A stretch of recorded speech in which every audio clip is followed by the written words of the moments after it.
Halo pemirsa, Bincang Spesial kembali hadir menemani Anda dengan beragam topik hangat dan isu yang sedang ramai diperbincangkan di masyarakat. Bersama saya Priska Priscilla, karena setiap suara punya arti, setiap tamu membawa inspirasi. Sebelum kita undang tamu spesial kita pada hari ini, mari kita saksikan terlebih dahulu tayangan berikut ini.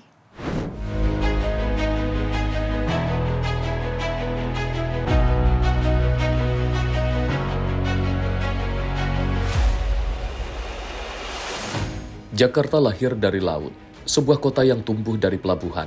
Di setiap ombak tersimpan sejarah dan jejak peradaban bangsa laut. Laut bukan sekadar batas wilayah, tapi identitas, sumber kehidupan, dan masa depan. Namun seiring waktu, ingatan kita tentang jati diri bahari perlahan memudar. Disinilah peran Museum Bahari menjaga ingatan, merawat warisan, dan menyambung sejarah ke masa depan.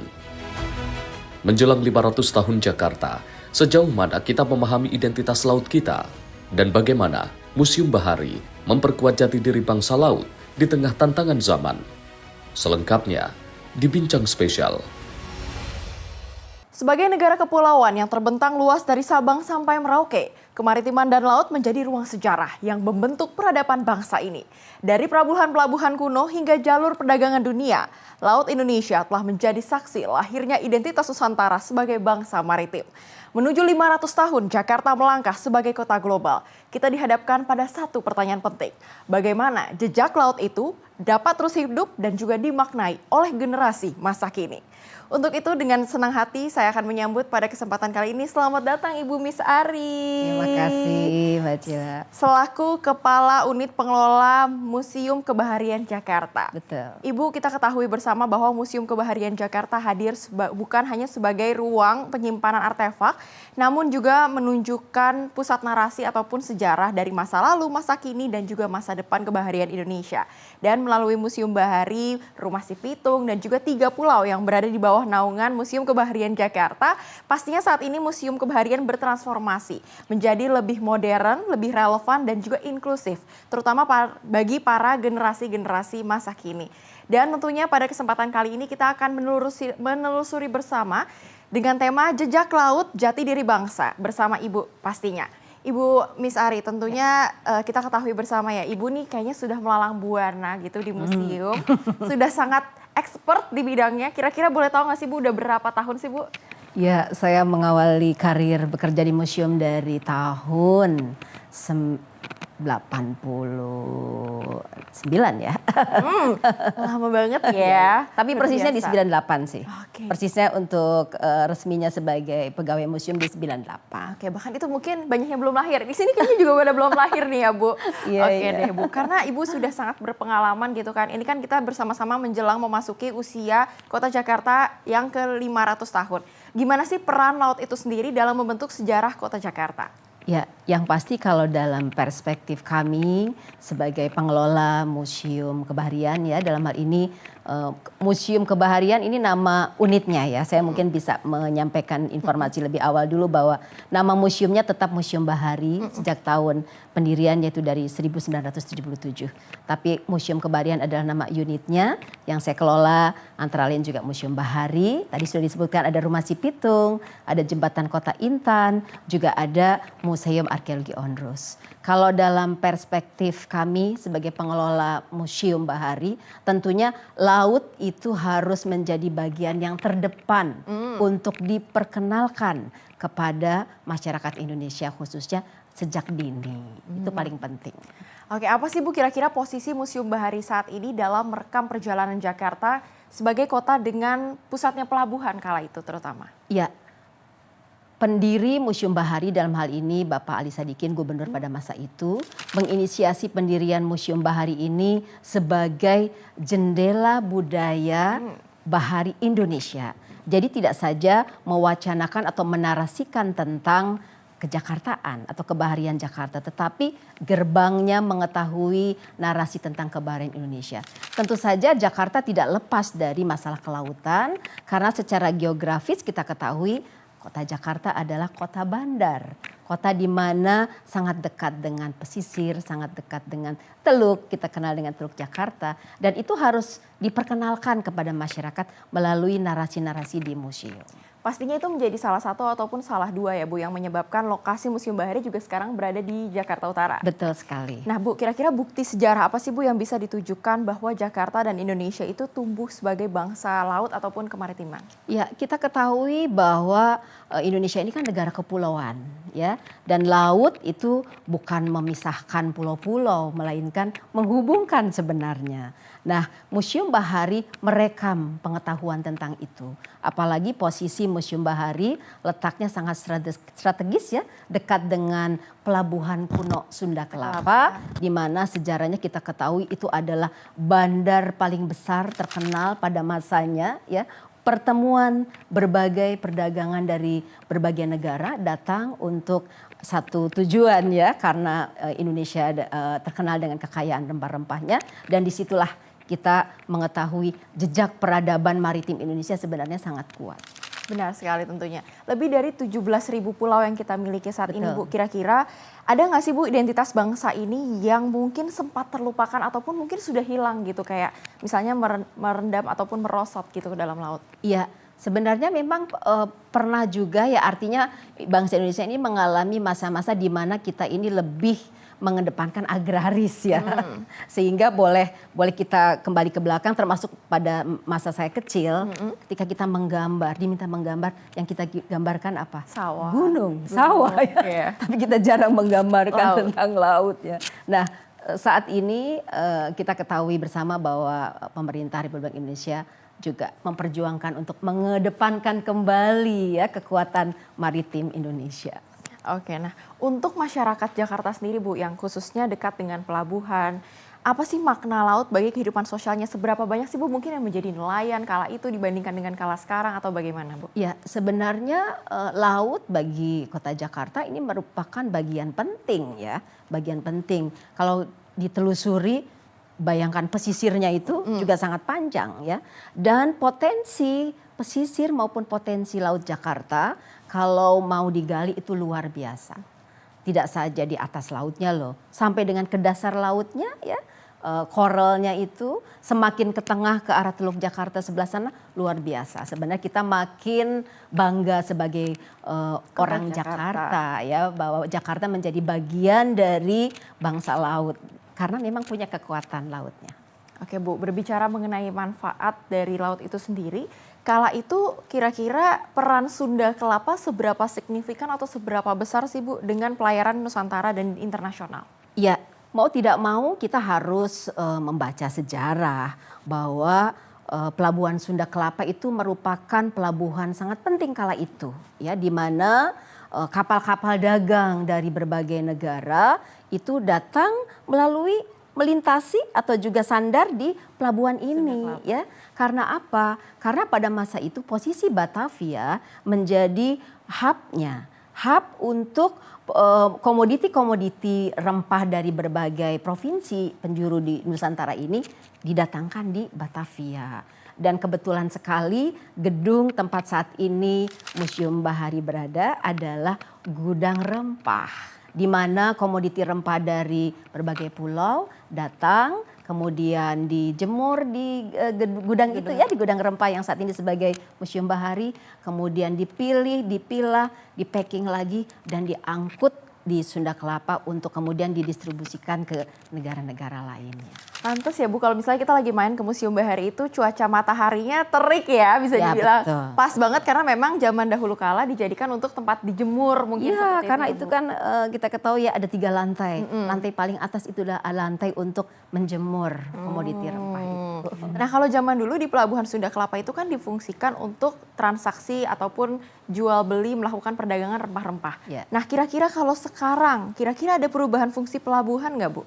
Ya, tentu saja waktu berjalan, masa berubah, dan tuntutan zaman juga berubah.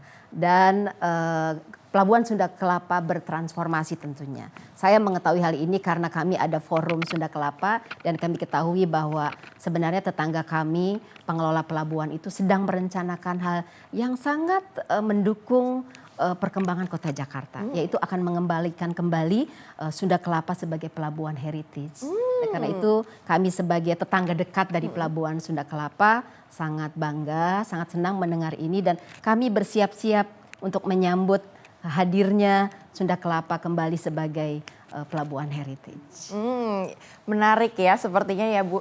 Tapi kalau misalnya ada nggak sih Bu perbedaan ataupun poin-poin unik yang signifikan gitu antara pelabuhan Sunda Kelapa ataupun kondisi maritim di Jakarta dengan pelabuhan-pelabuhan lain di Nusantara? Ya, tentu saja setiap pelabuhan punya plus minusnya ya. Artinya pelabuhan Sunda Kelapa sebenarnya dulu merupakan bandar pelabuhan yang paling besar, tetapi itu kan masa itu, di mana kondisi lautnya itu tidak dangkal. Nah tentu saja perkembangan waktu, perkembangan kondisi laut ini menyebabkan harus ada tindakan-tindakan yang memang perlu dilakukan terhadap kondisi pelabuhan itu sendiri. Kalau mau menjadi bandar yang besar, maka mau tidak mau sarana prasarananya harus ditingkatkan supaya kapal-kapal pesiar, konon katanya nanti itu akan dihadirkan kembali di Pelabuhan Sunda Kelapa. Oke, rame ya jadinya. Iya, kembali kejayaannya itu dihadirkan.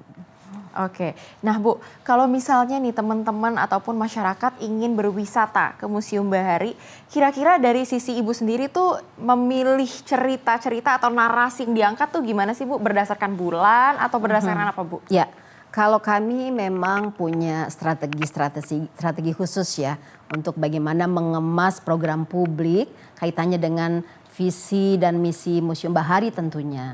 Kami punya trik mengemas program publik itu dalam berbagai cara, antara lain melalui pameran temporer yang kami kerjasamakan atau kolaborasikan dengan banyak pihak. Tentunya baik kolaborator dari dalam negeri maupun luar negeri. Kemudian juga trik-trik bagaimana kami mencoba menggandeng anak-anak muda ya Gen Z ini supaya betah di museum. Jadi corner-corner di museum sudah kami lengkapi dengan aspek digital tentunya.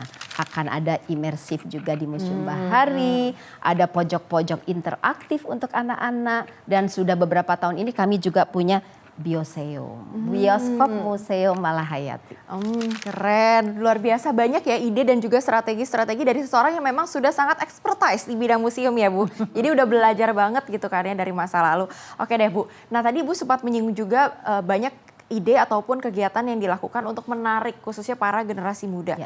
Kira-kira menurut dari kacamata Ibu sendiri, seberapa dekat sih masyarakat dengan masyarakat Jakarta dengan kebaharian dan juga sejarah Jakarta masa kini? Ya, kalau saya melihatnya masyarakat sudah sangat aware ya dengan kondisi bahwa Jakarta itu daerah yang sangat dekat dengan laut. Artinya hal-hal terburuk manakala Jakarta banjir itu harus menjadi sebuah kesadaran ya. Okay. Karena 2 tahun lalu Museum Bahari pernah membuat juga pameran untuk menyadarkan masyarakat tentang kondisi itu. Jadi Batavia dulu dibangunnya itu kan di atas rawa. Nah, kami menyadarkan masyarakat Jakarta khususnya melalui pameran itu supaya sadar bahwa kalau ada banjir-banjir keluh kesahnya jangan berlebihan. Karena memang itu kondisi yang sejak awal ada di Batavia yang sekarang namanya Jakarta ya. Oke Bu, apakah banjir itu juga merupakan salah satu nilai-nilai kolonialisme zaman dulu yang ada sampai saat ini? Atau banjir itu baru-baru ini atau gimana sih sebenarnya? Ya sebenarnya itu sih sudah istilahnya kondisi banjir itu sudah akrab ya dengan kota Jakarta ya di berbagai titik. Maksud saya tinggal masyarakatnya harus menyadari tentang kondisi itu dan harus selalu siaga bencana ya. Artinya kalau membangun rumah harus dikontrol itu ya kan saluran-saluran airnya. Termasuk kami di Museum Bahari, kondisi Museum Bahari ini kan sangat dekat dengan laut. Benar. Ya. Dan kalau pemirsa mengunjungi Museum Bahari akan melihat bahwa posisi Museum Bahari itu sudah Ke bawah. iya ya permukaan tanah itu sudah mulai turun dan sudah mulai muncul garam di beberapa titik dinding Museum Bahari dan itu menjadi pembelajaran tentu. Oke, karena benar-benar memang posisinya pun ketika dari pintu masuk kita turun ke bawah gitu. Iya sudah Bukan lebih ke rendah atas. dari jalan. Benar, jadi memang, tapi selama ini bagaimana Bu jika ada banjir, khususnya kemarin kita ketahui belakangan ini banjirnya di daerah Jakarta Utara Museum Bahari kebanjiran juga atau gimana tuh, Bu? Titik banjir sudah mulai berkurang karena mau tidak mau kan kami belajar dari waktu ke waktu bagaimana harus mengalirkan tuh titik banjirnya. Jadi sudah mulai bisa diatasi. Termasuk tadi itu dinding bergaram itu sudah kami coba atasi dengan ada treatment khusus yang nanti bisa disaksikan oleh para pengunjung di museum. Keren. Mungkin garamnya dikumpulin, dijemur, bisa jadi souvenir ya kan Bu, souvenir Museum Bahari ya kan, garam khusus loh Bu itu kan. Oke deh Bu, kira-kira berbicara mengenai nilai-nilai kolonialisme itu sendiri juga, apa sih Bu yang dibawa dari zaman dulu hingga saat ini dan itu mungkin tercermin juga di Museum Bahari? Ya, kalau saya melihatnya karena tadi ya, Batavia itu dibangun, kota Batavia itu dibangun di atas rawa ya. Dan karena itu juga banyak dibuat kanal-kanal, maka kanalnya harus dipelihara, sungainya harus dipelihara ya. Kemudian juga harus diperhatikan, tentu saja tata kotanya harus tetap diperhatikan supaya tadi tuh jalur-jalur air tuh tetap nyaman sampai ke muara ya. Oke. Kalau itu kan dari segi bangunannya ya Bu, tapi kalau dari segi sisi dalam ataupun koleksi-koleksinya Bu, mungkin di sini ada yang belum pernah ataupun belum sempat berkunjung ke Museum Bahari gitu kan. Nah kira-kira koleksi-koleksi apa sih Bu yang paling menarik di Museum Bahari? Ya, Museum Bahari sebagaimana dicita-citakan oleh pendiri, kami mengoleksi aspek-aspek kebaharian ya. Perahu tradisional dalam bentuk perahu asli maupun perahu miniatur itu kami koleksi. Kemudian juga kekayaan laut, biota laut itu kami koleksi dalam bentuk ada bendanya maupun sekarang sudah dalam bentuk tayangan-tayangan imersif. Dan film animasi kami mencerminkan juga kekayaan bawah laut Teluk Jakarta itu. Kemudian yang lainnya tentu saja terwujud dalam bentuk narasi-narasi pameran. Contoh siaga bencana banjir itu pernah kami angkat juga sebagai salah satu tema pameran. Tapi nanti kita akan berbincang lebih jauh Bu tentunya karena dalam perjalanan sejarah yang panjang terlihat jelas bahwa laut bukan hanya latar, melainkan fondasi terbentuknya Jakarta dan juga jati diri bangsa Indonesia. Namun tantangan berikutnya adalah bagaimana warisan sejarah itu tidak berhenti sebagai cerita masa lalu, melainkan menjadi pijakan untuk menatap masa depan. Selanjutnya kita akan membahas mengenai identitas laut dan arah masa depan maritim Indonesia. Sesaat lagi tetaplah bersama kami di Bincang Spesial.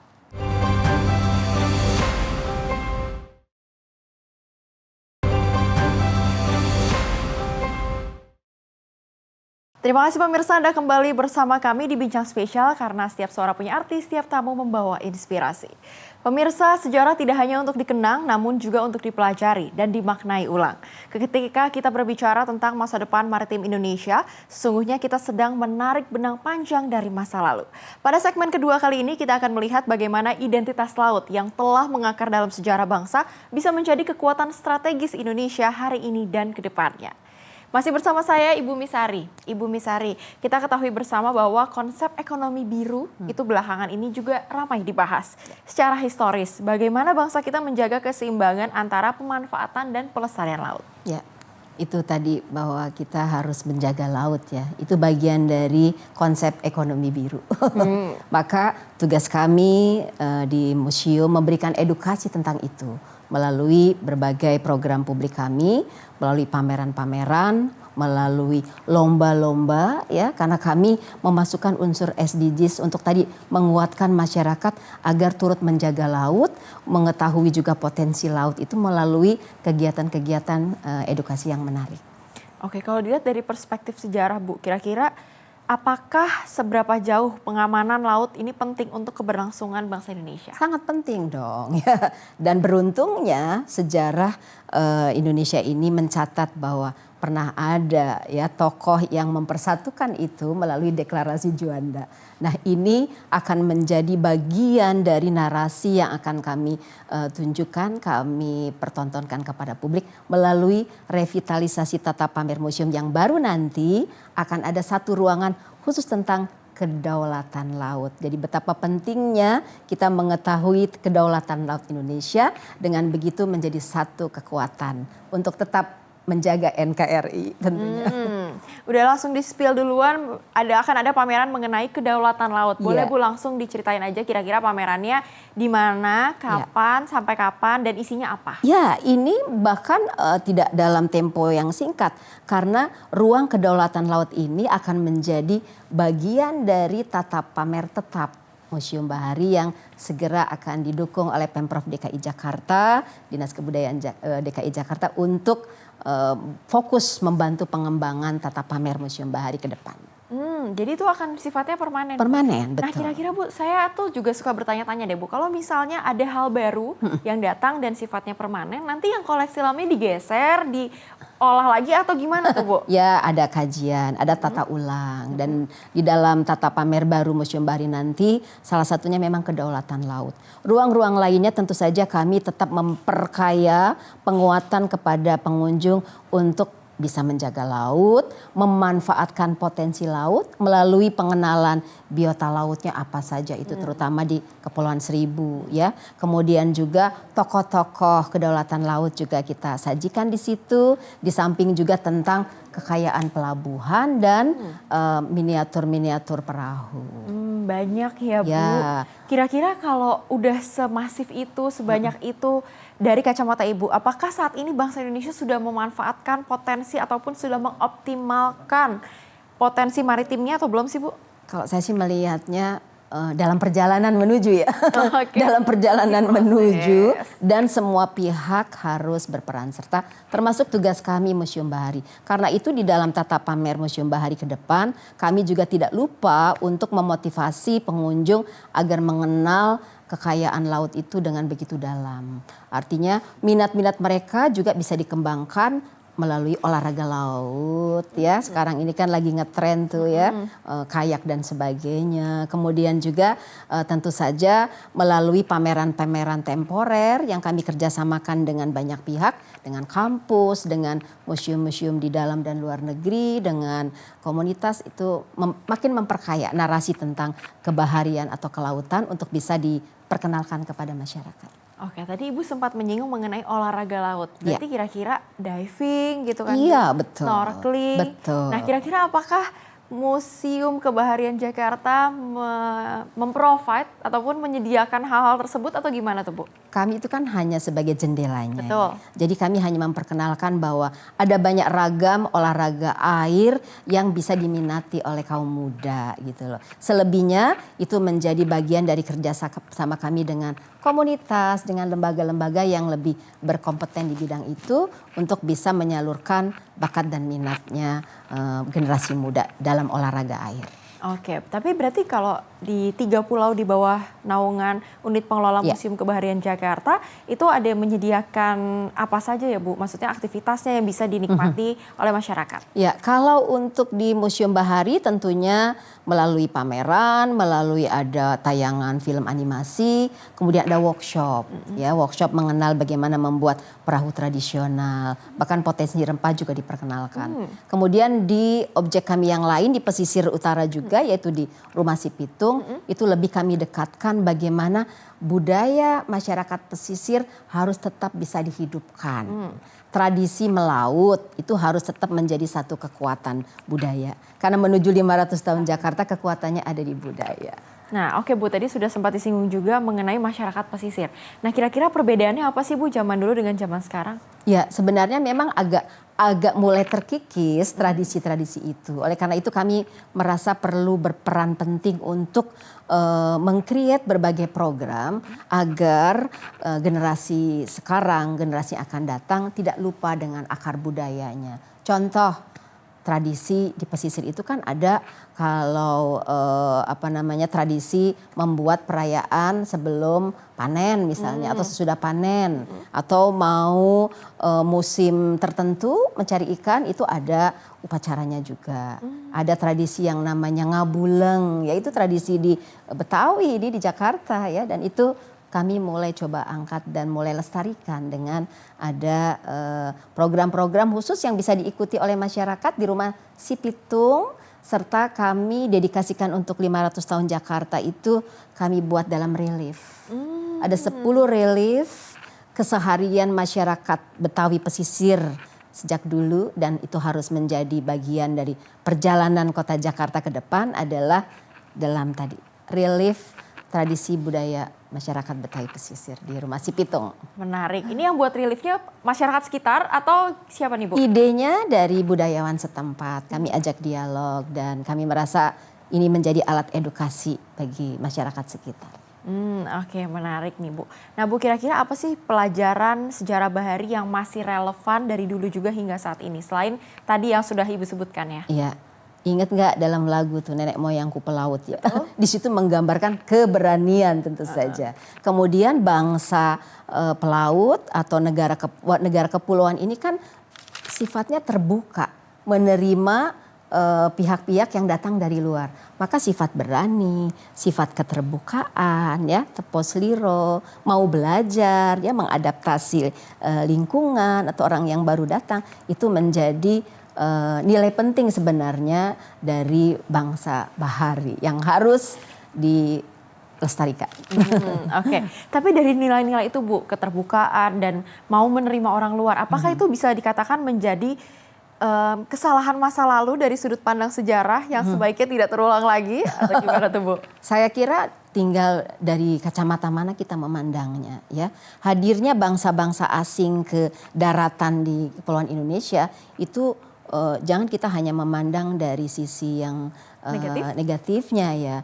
Contoh, bagaimana gedung Museum Bahari dilestarikan, itu inisiasi dari pendahulu, pendiri museum, Bapak Ali Sadikin, itu tujuannya adalah supaya sejarah yang buruk tidak terulang. Sehingga bangunan kolonial itu tetap harus dijaga. Jadi bukan kami berpikir harus menjaga warisannya kolonial, tapi ada nilai di balik itu. Oke, Bu, nah apakah dan bagaimana sih, mungkin lebih pantasnya bagaimana jika saya bertanya, tadi Ibu sudah banyak sekali ide dan juga strategi yang dilakukan untuk menarik minat masyarakat khususnya untuk berkunjung ke Museum Bahari. Tapi gimana caranya untuk menyederhanakan narasi-narasi tersebut Bu, agar masyarakat bukan hanya sekedar berkunjung, bukan hanya sekedar foto-foto, tapi juga memaknai arti dari setiap artefak ataupun lokasi dari Bahari itu sendiri. Ya, dengan berbagai cara kami mencoba untuk mendekatkan koleksi atau narasi itu kepada masyarakat. Dan kami tahu saat ini Gen Z ini tidak lepas dari digital. Maka setiap koleksi itu kami mencoba untuk mengeksplor narasinya dan mendekatkan kepada generasi ini tuh melalui QR code. Itu paling sederhana. Iya. Tapi kami sudah memulai juga lebih advance dengan mencoba membuat aplikasi yang namanya Museo, di mana melalui Museo ini pengunjung bisa bertanya tentang koleksi kebaharian yang ada di Museum Bahari dengan bahasa apapun.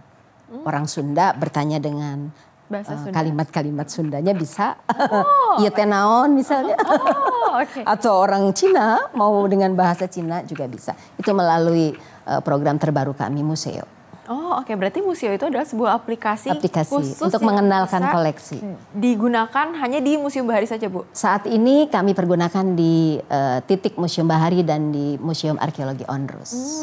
Oke, berarti kalau misalnya pemirsa ingin mendapatkan sedikit gambaran nih ya Bu, berarti artefak-artefak benda-benda peninggalannya itu udah ada QR-nya gitu Bu? Sudah ada. Datang tinggal scan gitu ya? Iya, betul. Oh luar biasa, kemajuannya sangat pesat ya. Luar biasa, ternyata dari tahun ke tahunnya speednya ataupun kecepatannya cukup kencang gitu ya. Ya, kami bersemangat karena juga pimpinan kami dalam hal ini pimpinan daerah, terus kepala dinas sangat mendukung pengembangan museum. Dan terutama pastinya karena kepala unit pengelolanya Ibu ya, jadi sangat saya kira semua gitu sebenarnya ya, semua museum-museum hampir semua tidak saja di Jakarta tapi di seluruh Indonesia mencoba mempunyai trik-trik khusus, strategi-strategi bagaimana meningkatkan pengembangan museumnya supaya laris manis dagangannya. Benar banget. Tapi nah Bu, dari sepanjang ide dan juga strategi yang sudah Ibu jalankan, apa sih tantangan terbesar dalam mengedukasi masyarakat mengenai isu kelautan? Ya, kalau Museum Bahari ini kebetulan karena lokasinya karena lokasinya itu kebetulan sekali jalur transportasinya menuju ke pelabuhan utama tuh ke Tanjung Priok, di mana mobil-mobil angkutan berat tuh kan melintas di pinggir jalan dekat Museum Bahari, itu mungkin kendalanya.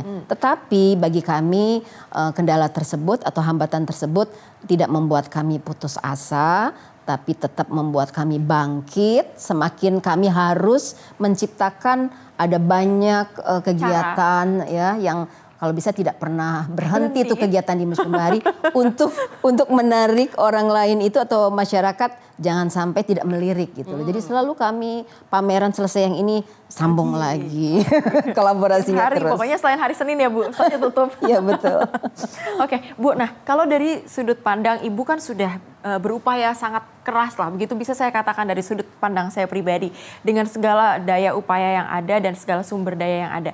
Tapi kalau misalnya kita hubungkan dengan kondisi kurikulum ataupun pendidikan Indonesia kita saat ini, apakah kira-kira narasi laut itu sudah cukup hadir di dalam kurikulum pendidikan kita? Ya, kalau saya melihatnya dari kunjungan-kunjungan yang ke Museum Bahari ya, dunia pendidikan sudah juga memasukkan komponen mengenal laut itu menjadi bagian dalam kurikulum. Dan kami mencoba menjemput bola melalui berbagai cara. Contoh, di setiap sudutnya Museum Bahari itu mencoba kami maknai supaya pulang mereka bawa oleh-oleh ingatan. Contoh, di koridor dari gedung ke gedung ada salah satu seni instalasi yang kami display di situ. Paling tidak mereka bisa berfoto di situ dan bisa membawa pulang, tetapi tentu saja mereka bisa baca captionnya. Dan caption itu kami jadikan itu oleh-oleh bagi mereka agar mereka tidak takut laut dan menjadikan laut sebagai halaman depan rumah mereka. Agak serem juga ya Bu, tapi kalau semuanya mau laut halaman depan rumahnya padat, itu rebutan jadi ya Bu. Ya artinya saat ini harus juga laut menjadi bagian yang terdepan ya. Nelayan harus diperjuangkan menjadi sosok yang apa istilahnya profesi yang sebenarnya prestis, diminati anak muda ya, nelayan yang smart dan mereka bisa ya sukses di bidangnya itu. Oke deh Bu, kalau kira-kira nih masyarakat nanti makin memahami sejarah maritim dan juga manfaatnya, kira-kira perubahan apa sih yang diharapkan terjadi? Ya, tentu saja masa depan Indonesia ya 2045 nanti mudah-mudahan itu tercipta generasi emas yang memang mencintai laut, menjaga laut dan bisa memaksimalkan potensi laut secara bijak tentunya. Oke, secara bijaknya itu yang penting untuk kita garis bawahi. Iya betul. Karena kalau misalnya terlalu dieksploitasi juga nanti rusak gitu kan Bu, dan akhirnya tidak terjaga lagi. Nah tapi kalau misalnya peran laut itu sendiri dikorelasikan dengan karakter dari diri ataupun masyarakat di pesisir-pesisir ataupun kita mungkin yang tinggalnya lebih ke arah di kota, kira-kira gimana tuh Bu? Iya. Kalau dikorelasikan dengan itu, maka sesungguhnya masyarakat ini harus istilahnya pandai-pandai ya, pandai-pandai membaca potensi pesisirnya. Jangan sampai kota tersebut kota pesisir, tetapi desa-desa pesisir atau kampung pesisirnya menjadi tertinggal gitulah. Dan di sini perlunya ada komunikasi ya antara pihak-pihak yang sudah sukses membantu kampung-kampung yang belum maju ya. Di situ terbangunlah komunikasi. Dan kami di Museum Bahari kecil-kecilan sudah memulai itu. Mencoba menjadikan Museum Bahari sebagai sebuah tempat yang harus bermanfaat bagi masyarakat pesisir sekitarnya melalui proyek yang kami gagas dengan mitra kami Museum ID, yaitu program Museum for Local Economic Development and Social Changing. Keren. Mau di-explain lebih jauh nggak tuh Bu? Iya, sebenarnya ini CSR kecil-kecilan mencoba kami gandeng masyarakat setempat supaya tahu Museum Bahari itu punya potensi apa dan apa manfaatnya bagi mereka. Dan sampai kami menjadi menara gading di antara masyarakat yang ada di sekitar kami. Dan tentunya kami tidak sendiri, kami bersama mitra mencari partner untuk bisa membantu masyarakat sekitar sehingga bisa terberdayakan potensinya dengan mengambil inspirasinya itu dari koleksi-koleksi yang ada di museum atau potensi bangunan heritage-nya itu. Oke Ibu, tentunya kita akan berbincang lebih jauh, tapi kalau tadi kita sudah bisa menyimpulkan sedikit di mana identitas laut ternyata bukan hanya sekedar kebanggaan historis, namun juga merupakan modal besar untuk membangun masa depan Indonesia. Namun tantangannya kali ini adalah bagaimana caranya kita menghadapi nilai-nilai itu agar bisa dipahami oleh masyarakat luas dan nantinya diturunkan ke generasi berikutnya. Dan disinilah tentu peran dari Museum Kebaharian Jakarta dianggap sangat penting karena menjadi jembatan antara sejarah dan juga masa depan Indonesia. Pemirsa, usai jeda kami akan membahas lebih dalam mengenai posisi Museum Kebaharian Jakarta dalam menyongsong 500 tahun Kota Jakarta sebagai kota global. Sesaat lagi tetaplah bersama kami di Bincang Spesial.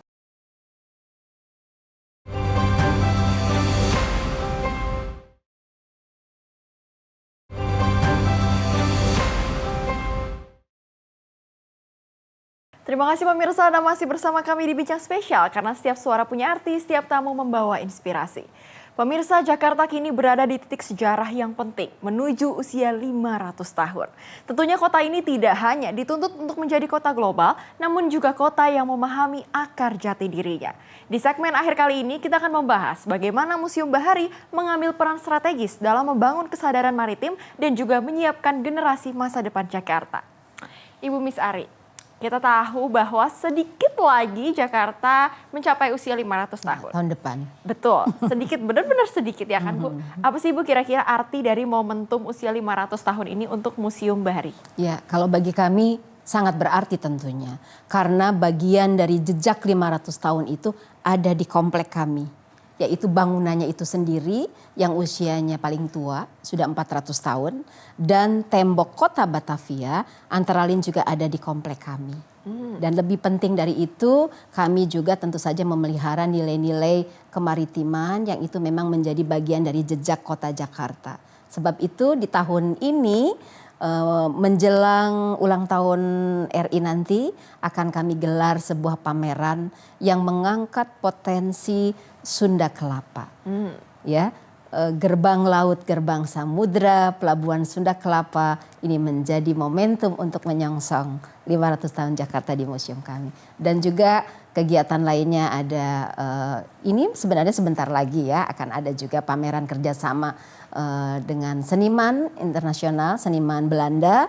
Ini juga mengangkat potensi 500 tahun karena yang kami angkat adalah nilai bagaimana perdagangan VOC itu dulu berlangsung di berbagai negara. Ada segitiga perdagangan VOC yang sebenarnya harus dicatat yaitu dari Batavia, Hirado, dan Belanda. Dan itu akan diwujudkan dalam sebuah pameran instalasi yang segera akan dihadirkan di Museum Bahari. Oke, keren. Untuk persiapan sendiri udah berapa lama sih Bu? Jangan-jangan udah 10 tahun yang lalu mungkin? Ya, dialog-dialog dengan berbagai pihak. Kami bersemangat juga Jakarta akan menjadi kota global dan kami termotivasi untuk membangun jejaring tidak saja skala lokal Jakarta, kemudian luar provinsi juga, tetapi mitra luar negeri itu kami bangun kekuatan kerjasamanya. Oke, kira-kira nanti pameran tersebut akan seluas ataupun sebesar apa sih Bu? Kemudian apakah ada aktivitas lainnya yang juga mungkin ditawarkan atau bagaimana? Ya, pameran yang kali ini di bulan Februari nanti itu ada dialognya juga, ada artis talk.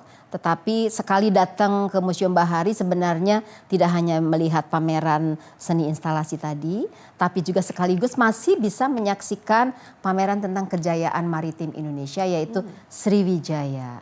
Kami masih punya pameran sampai akhir Maret nanti, pameran tentang kerajaan Sriwijaya, across the land, river dan sea. Kemudian juga potensi maritim timur Indonesia kami angkat dengan tajuknya Looking for the East. Dan juga kerjasama kami dengan Kedutaan Besar Australia masih terwujud dalam pameran GhostNet, yaitu bagaimana memanfaatkan jaring laut di Selat Torres bisa kami hadirkan di Museum Bahari untuk jadi inspirasi bagi masyarakat. Banyak sekali ya Bu, jadi dari satu lokasi Museum Bahari itu Ibu benar-benar harus menata ruangnya ya Bu, benar-benar untuk bagi-bagi karena banyak banget pameran yang bisa disajikan untuk masyarakat gitu ya Bu ya. Betul sekali. Oke, nah Bu, tapi ketika Ibu menyusun tata ruang itu sendiri, ini sebenarnya pertanyaan pribadi saya mungkin ya Bu. Bagaimana dengan kondisi artefak-artefak lainnya Bu? Apakah harus digeser-geser atau disimpan terlebih dahulu atau ada gudang lain atau pinjem ke museum lain atau gimana tuh Bu? Ya, itu ada strateginya tentu saja. Saya tidak kerja sendiri, dapurnya museum tuh dikelilingi juga internal pegawai museum dan eksternalnya adalah ada banyak volunteer-volunteer yang membantu serta networking kami sudah lumayan juga banyak sekali baik di kota Jakarta serta menuju kota global kami sudah mengakses juga negara-negara sahabat untuk terkonek dengan kami karena kami yakini, kami sadari laut sebenarnya tidak memisahkan tetapi menghubungkan. Oke, negara-negara apa aja tuh Bu? Ya, terutama mereka negara-negara yang punya potensi laut dan pesisir itu kami akses. Bahkan saat ini kami sudah punya sister museum, dengan Rotterdam kami bersister, dan menyusul kami mencoba akses juga museum-museum maritim atau museum-museum bertema bahari yang ada di negara lain yang bisa menjadi mitra kami.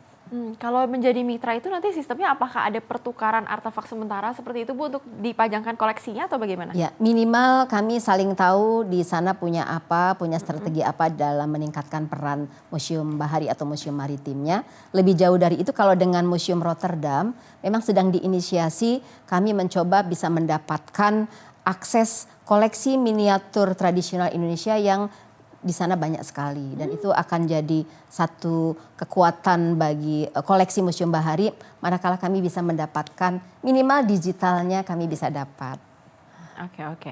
Nah Bu, kita ketahui bersama bahwa sebenarnya kan museum ini konotasinya lekat dengan kayak tua, menyeramkan. Itu dari tahun ke tahun narasi tersebut masih ada ya kan Bu. Sulit memang untuk menghilangkan meskipun dengan kita sudah ada program digitalisasi, ada lomba, ada kompetisi, ada workshop, ada film dan lain-lain segala macam yang sudah Ibu upayakan gitu. Nah kalau dari Ibu Misari sendiri menyongsong 500 tahun Kota Jakarta, gimana sih caranya museum agar bisa bersaing menjadi juara dengan hiburan-hiburan lainnya gitu Bu, minimal tercetus di ingatan para generasi muda ini biar mau deh sehari ke Museum Bahari gitu. Iya, tentu saja ada banyak cara ya, antara lain sarana prasarananya harus dibenahi dan ditingkatkan dan harus memahami tuh maunya anak muda bagaimana ya. Maka kami ciptakan banyak tempat romantis di Museum Bahari. Plazanya kami ciptakan jadi plaza romantis, ada tenda-tenda payung, kursi-kursi payung kami ciptakan jadi payung romantis. Bahkan terasnya bisa dijadikan teras romantis untuk anak-anak muda tuh bisa sambil mengerjakan tugas di situ. Itu antara lain ya. Jadi benar-benar dibuat open space ya Bu. Iya, jadi betul. kalau misalnya teman-teman mungkin boring udah WFC, work from cafe, work from mana lagi udah bingung work from mall, jadi bisa work from museum, Iya WFM. dong, kan murah. Oh iya benar. Dan unlimited ya Bu, mau 12 jam di situ juga nggak apa-apa gitu ya Bu. Bahkan kami juga bisa berkolaborasi dengan komunitas manakala mereka membuat kegiatannya di luar jam museum ya. Contoh mereka mau punya program Night at Museum, itu bisa kami akomodir ya. Kemudian juga program-program yang sifatnya mereka mau bikin live music di museum ya. Bisa Kemudian juga. ya main drama di museum. Karena museum sekarang sudah mulai bergeser perannya ya, kalau dalam kacamata saya itu sudah tidak lagi sebagai tempat menyimpan koleksi, itu sudah pasti, memamerkan, jadi tempat edukasi. Saat ini museum sudah jadi ruang kreatif, ruang inspirasi, dan tadi tuh ruang kolaborasi. Keren, luar biasa. Ini semoga menjadi inspirasi nih ya untuk teman-teman mahasiswa mungkin yang mau bikin event ya kan Bu. Ya. Banyak yang nyari lokasi. Nah ini ada nih lokasinya yang enak, sudah menyediakan semuanya. Apalagi habis renovasi ya Bu, dengar-dengar katanya ya. Betul, termasuk toilet. Tuh, aspek penting ya kan, terutama untuk para perempuan yang mencari toilet-toilet bersih, Museum Bahari bisa jadi salah satu opsi. Oke deh, Bu. Nah, kalau misalnya tadi berbicara mengenai Museum Bahari, gimana kalau misalnya Rumah Si Pitung, Bu? Ya, Rumah Si Pitung kami persiapkan juga menuju Kota Global dan 500 tahun Jakarta. Dengan tadi kami percantik gerbangnya, pagarnya kami tambahkan unsur nilai tadi ya, kesejarahan atau nilai-nilai kebetawian pesisir melalui ada relief dan juga ada mini bioskop dan sudah kami buat film animasi tentang sosok perempuan utara Jakarta yaitu si Mira dan ada pojok interaktif mengenal musik tradisi Betawi, kemudian mereka bisa kreatif menggambar dan melihat hasilnya di digital seperti itu. Oke, kira-kira apakah nanti ada mungkin teatrikal atau drama musikal mengenai cerita Si Pitung itu sendiri, ataukah di Rumah Si Pitung saat ini sudah ada orang atau sosok yang menggambarkan seperti Si Pitung nih Bu? Iya, kalau pemandunya itu didandanin seperti itu. Kalau weekend ya, kalau weekend saja. Iya. Kalau tiap hari capek ya Bu soalnya. Iya, kemudian kami sediakan juga ada baju-baju yang mereka bisa pakai dan untuk foto-foto di sekitar kawasan museum Rumah Si Pitung.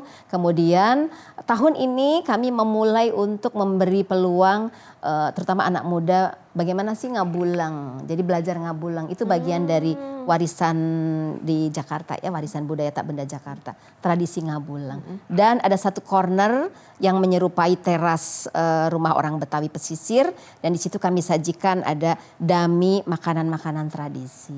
Setidaknya anak anak muda jangan sampai nggak tahu tuh kue cincin nanti terbuat dari apa, bagaimana bentuknya ya. Betul.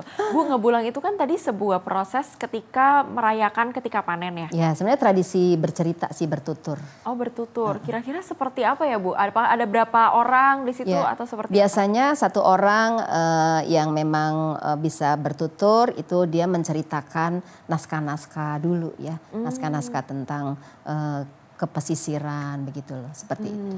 I see. Menarik sekali. Sepertinya juga kalau mungkin dibuka kelasnya kali ya Bu, biar Ya, generasi 2 minggu sekali. Oh, ada. Jadi sebulan kami hadirkan 2 kali untuk kegiatan Ngabulang ini. Nah itu, tapi kalau untuk bioskopnya sendiri Bu, apakah ada setiap Setiap hari? saat, Oh, setiap setiap saat saat. bisa.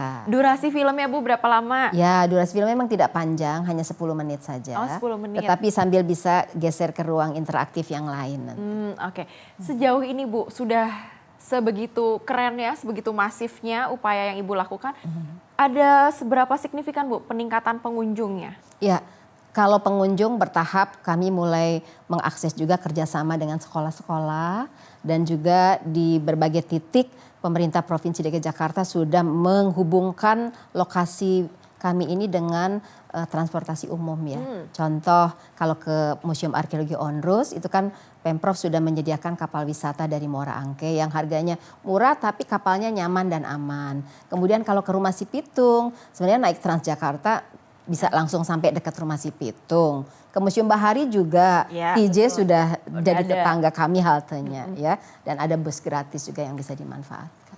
Keren. Nah Bu, kira-kira kalau dari anak-anak SD, SMP, SMA, kuliah gitu Bu, kira-kira kalau di Museum Kebaharian itu kebanyakan pengunjungnya di umur berapa sih Bu rentang usianya? Iya, sebenarnya kalau saya pelajari pengunjung Museum Bahari beragam.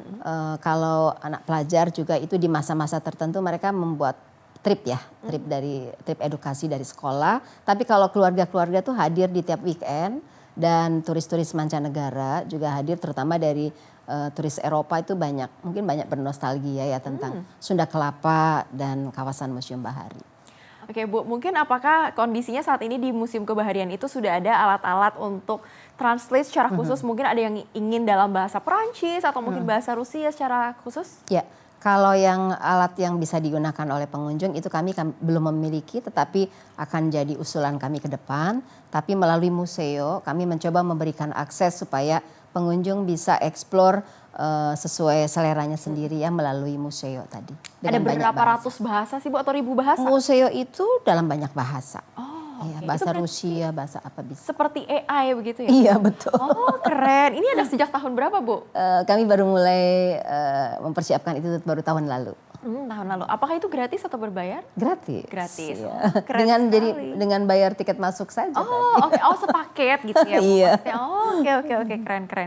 Oke deh Bu, kira-kira dari Ibu Misari sendiri apa sih Bu harapannya dari Museum Bahari yang bisa diwariskan kepada anak-anak Jakarta? Ya, tentu saja semoga Museum Bahari bisa menjadi tempat yang menginspirasi mereka untuk mengenal jati diri Jakarta, jati diri Indonesia sebagai bangsa laut melalui aktif mengikuti berbagai kegiatan yang ada di Museum Bahari.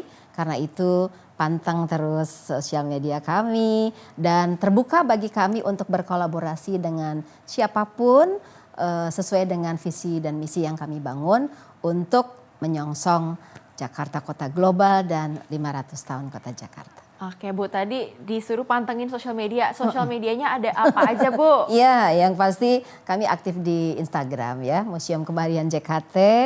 Itu yang paling aktif ya. YouTube sih ada tapi kurang aktif, tapi paling aktif di Instagram kami. Oke, Bu. Nah, kalau misalnya tadi kita udah sempat membahas bahwa ada range usia itu sangat variatif dan juga beragam. Kalau dari Ibu Misari sendiri, gimana sih cara Ibu mengukur kayak dari tahun ke tahun Museum Bahari ini semakin naik ataupun ada improvementnya? Nah itu standarisasi ukuran Ibu sendiri tuh gimana? Ya kalau Pemprov DKI Jakarta kan sebenarnya setiap tahun ada memberikan target juga. Target pengunjung? Target pengunjung ada, kemudian juga kami menganalisa tentunya. Dan dari analisa yang kami lakukan itu disitulah kami menemukan juga di mana letak kurangnya ya, termasuk juga sosial media kami minta ada pihak yang mengevaluasi supaya ada feedback dan kami memperbaiki untuk bisa improve ke depannya. Angkanya di kisaran berapa sih Bu pengunjung itu dari tahun ke tahun dan apakah itu naik juga Bu secara signifikan melihat upaya yang Ibu lakukan sudah luar biasa? Ya, memang kadang-kadang tidak bisa berbanding terbalik dengan apa yang sudah dibiayai ya oleh pemerintah karena melihat lokasi tadi ya, kemudian musim juga berperan. Kalau musim banjir seperti sekarang terkendala ini. ya, iya. Yang pasti sih memang lokasi kami pengunjungnya tidak sebanyak lokasi museum yang ada di tengah kota tua. Tetapi kalau menurut saya di setiap tahunnya selalu ada kenaikan dan di setiap kami membuat program-program publik disitulah mereka hadir.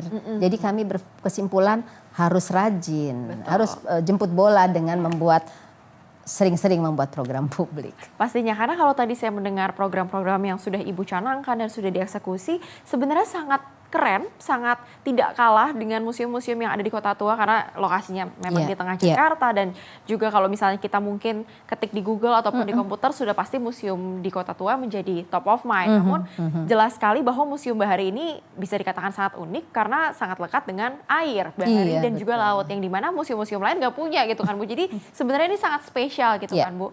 Nah kira-kira Bu kalau misalnya Jakarta ini kan udah mau 500 nih Bu, kira-kira kalau ditambah lagi 500 jadi 1000, kira-kira apa sih harapan Ibu? Apakah mungkin nggak sih Bu biar nggak kerendam museum baharinya kita tingkatkan tanahnya gitu Bu? Iya. Itu tuh, Bu? harus jadi PR kita bersama, ya harus jadi kita PR bersama. Kemudian juga kalau saya pelajari beberapa waktu lalu kebetulan juga pimpinan Bapak Gubernur sempat juga mengunjungi Museum Arkeologi Onrus dan Bapak Wagub juga melihat potensi bahwa Kepulauan Seribu menjadi peluang untuk memajukan Jakarta di 500 tahun ke depan. Dan itu kami bersemangat tuh ya. Dengan kata-kata pimpinan kami menyampaikan seperti itu, kami sangat bersemangat dan insya Allah ada banyak program untuk meningkatkan objek sejarah yang kami kelola di semua titiknya.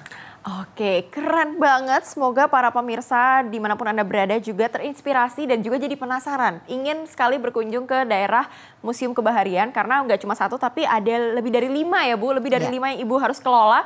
Jadi kebayang ya tuh jerih payah dan juga upaya yang Ibu Ari lakukan. Baik, selanjutnya Bu Ari kita akan main games. Dimana ini tentunya sangat mudah pasti untuk Ibu ya kan. Karena sebagai orang yang setiap hari mondar-mandir di kawasan kebaharian ya kan. Itu pasti Ibu kenal dengan barang-barang yang akan saya sebutkan. Namun sulitnya adalah ketika harus memilih. Aduh ya kan. Apalagi kalau memilih di wilayah Ibu sendiri ya kan Bu.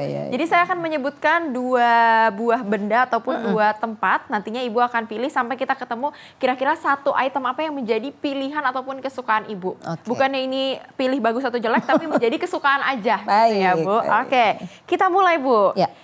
Pilih miniatur mercusuar atau meriam VOC?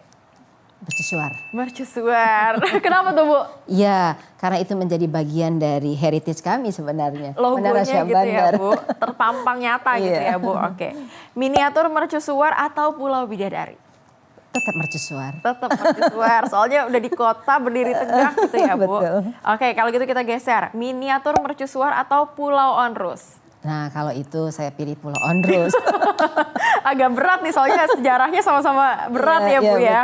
Oke, kalau ini Pulau Onrus atau Pulau Kelor? Kelor. Kelor, beralih lagi ke Pulau Kelor. Kenapa tuh Bu? Iya karena di sana ada ikon kami yaitu Benteng Martello. Benteng Martello yang sangat terkenal, sangat kokoh sampai hari ini ya Bu. Oke, perahu Gelati atau Jukung Barito? Nah, geser deh Jukung Barito. Biar dikenalin juga ya Bu ya? Iya, karena itu koleksi kami juga. Oke, nah Bu bisa sambil dijelasin dong Bu, kira-kira itu apa sih biar sekaligus menambah informasi. Boleh. Jukung Barito ini unik, karena sebenarnya proses membuatnya yang unik dari sebatang pohon yang sebenarnya kecil sekali untuk bagian permukaan atas yang buat orang berperahu, tapi ada proses yang harus dibakar dulu bagian bawahnya sehingga mulai mengembang, dan di situ akhirnya membentuk jukung. Prosesnya yang itu menjadi memorable ataupun berkesan dan layak untuk kita pelajari bersama gitu ya Bu. Oke, lanjut lagi, Jukung Barito atau Kora-Kora? Iya, iya. Lebih unik juga kora-kora. Sulit kan Bu pilihannya, iya kan Bu? Iya. Nah, kira-kira kalau kora-kora ini apa Bu? Ya, kora-kora itu bagian dari tradisi Bahari juga, tapi dari Maluku. Bentuknya yang sangat unik dan kami di Bahari, di Museum Bahari memiliki miniaturnya. Oke, berarti kora-kora nih ya Bu? Kora-kora, Kora-kora, iya. oke. Kita... Dan ada lagi kenapa kora-kora? Kenapa Karena dulu itu angkutan rempah. Oh, unik ya berarti. Oke. Terakhir Bu, Rumah Si Pitung atau Museum Bahari? Aduh. Bukan pilihan ini sebenarnya ya Bu ya? Iya. Oke lah, balik lagi ke Museum Bahari. Itu rumah besar kami. Ya. Pastinya pusat dari segala pusat ya Bu. Iya. Baik pemirsa, terima kasih banyak tentunya Ibu Bisari perbincangan yang sangat seru dan tentunya sangat menarik. Semoga bisa menambah wawasan, pengetahuan dan juga pengalaman teman-teman agar selalu ingin berkunjung ke Museum Bahari. Pastinya karena selalu menyediakan program dan juga ide-ide yang menarik. Baiklah pemirsa, diskusi bincang tadi memperlihatkan bahwa kebaharian merupakan nafas yang menyatukan sejarah, budaya, dan juga arah pembangunan Jakarta. Yang dimana di balik artefak tersebut terdapat cerita dan juga ruang-ruang museum yang juga tersimpan mengenai cara pandang tentang bagaimana sebuah kota tumbuh berdampingan dengan alam. Semoga apa yang tadi kita sajikan dapat memberikan inspirasi dan juga manfaat bagi para pemirsa dimanapun kita berada. Akhir kata, saya Priska Priscilla mewakili seluruh kerja yang bertugas. Pamit undur diri, terima kasih dan sampai jumpa pada bincang spesial berikutnya.